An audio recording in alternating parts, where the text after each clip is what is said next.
In the age of gods and kings, there was a woman whose beauty changed the fate of the world. Her name was Helen, born of light, desired by all who beheld her. They said her face could calm storms or start wars. But beauty, like fire, can warm or destroy depending on the heart that touches it. Helen grew in the palace of Sparta, where marble shone and hearts burned in silence. From every land, princes came bearing gifts of gold and promises of forever. Yet none saw the soul behind her smile, only the shimmer of her skin. Even the queen envied her grace, whispering prayers to be half as loved. Her father, King Tyndareus, feared that her beauty would tear kingdoms apart. So he bound all suitors by oath, to protect the man she chose as husband. When Helen chose Menelaus, a warrior of calm strength, peace filled the palace for a time. But peace is fragile where envy lingers. And far across the sea, another heart began to burn, the Trojan prince, Paris. Paris was young, proud, and cursed by destiny to make a choice among goddesses. Hera offered him power, Athena promised victory, and Aphrodite whispered love.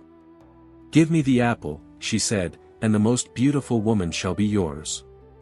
Tempted by desire, Paris placed the golden apple in her hand. And the gods sealed the fate of nations that day. Guided by Aphrodite, Paris sailed to Sparta with honeyed words and fearless charm. Menelaus welcomed him, not knowing fate had already entered his hall. Helen looked upon Paris, and something stirred deep within her, longing, or fate's cruel joke. Days turned to nights filled with music, laughter, and restless hearts. Then one dawn, the palace woke to silence. Helen and Paris had vanished. Only the sea knew where love had taken them. Menelaus stood in his empty hall, rage burning brighter than torches. He called upon the oath sworn by all kings and princes. "Bring her back," he thundered, "and burn Troy to ashes." Across Greece, ships were built, their sails white as vengeance. 1,000 ships set out to reclaim one stolen heart. The winds howled, and even the gods watched in silence. On the walls of Troy, Helen watched them come, her beauty now a curse carved in flame. Paris stood beside her, yet doubt filled his gaze. "Would you still have chosen me," he asked, "if you had seen the cost?" For 10 long years, the war raged between love and pride.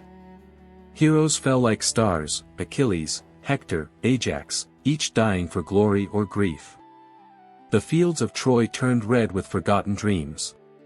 Helen's smile no longer lit the night, it only reflected fire. In the quiet of her chamber, she prayed to the gods for forgiveness. "Why was beauty my burden?" she whispered. "Why must love be paid in blood?" Outside, Troy trembled as wooden fate was rolled to its gates. The Trojan horse, a gift, or a deception from the gods. That night, Helen warned the Trojans not to accept it, but none listened. When darkness fell, Greek soldiers poured out like shadows from the belly of the horse. Flames devoured towers, temples, and the songs of the city. Paris fell defending Helen, his last word her name. Menelaus found her amid the ruin, her silk torn, her eyes hollow with regret. Sword raised, he hesitated, beauty stayed his hand once more. "Was it love or fate that doomed us?" he murmured. Helen wept as the dawn rose over ashes.